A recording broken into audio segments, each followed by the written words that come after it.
في البداية احنا بنتكلم في سنة 2022. طبعا دي درجة حرارة فيها كان أقل درجة حرارة حصلت تقريبا من فترة طويلة جدا. فطبيعي ده بيأثر على حبوب اللقاح، وبيأثر على الإنتاج، وبيأثر معايا على النمو الخضري في النباتات.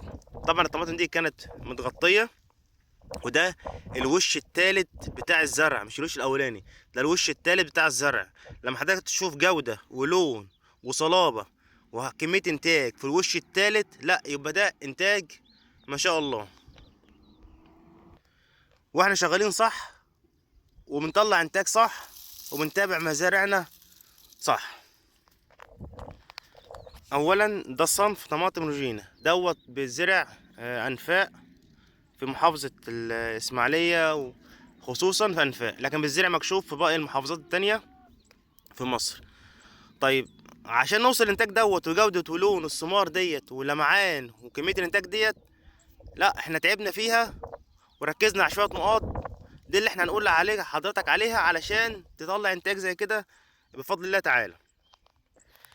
في بداية الزرع طبعا احنا كلنا طبعا عارفين بنعمل بنفج الارض، وبعد كده بنحط سماد بلدي، وبعد كده بنردم عليه، وبعد كده نحط خراطيم، وبعد كده نشيل الشبكه بتاعتنا كامله. ده الخطوات دي كلها احنا عارفينها.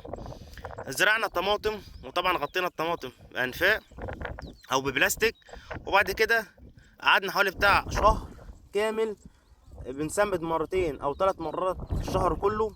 يعني ما عملناش تسميد كتير خالص، كل اللي استخدمناه منشطات جذور زي الهيومك والفالفيك. لو الارض عندك فيها ملوحه تستخدم معالج ملوحه او طارد ملوحه، وبتستخدم نترات كالسيوم، وبتستخدم حامض نيتريك. وفي ناس كتيره ببدايه الزرع يقول لك لا انا ما استخدمش نترات كالسيوم لسه الزرع مطول معايا.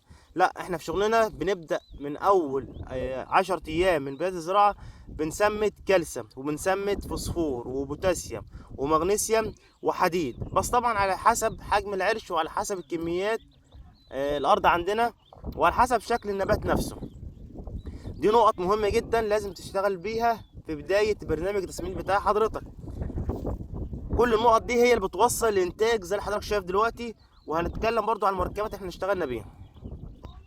زي ما احنا قلنا طبعا في اول شهر ما بنستمدش غير مرتين او 3 مرات في الشهر كله، وبعد كده النبات بيبقى عندك نمو خضري. بنشتغل بقى نترات نشادر، ونشتغل حامض فوسفوريك مع بوتاسيوم، برضو بنسمده مرة او مرتين خلال الشهر الثاني من الزراعة.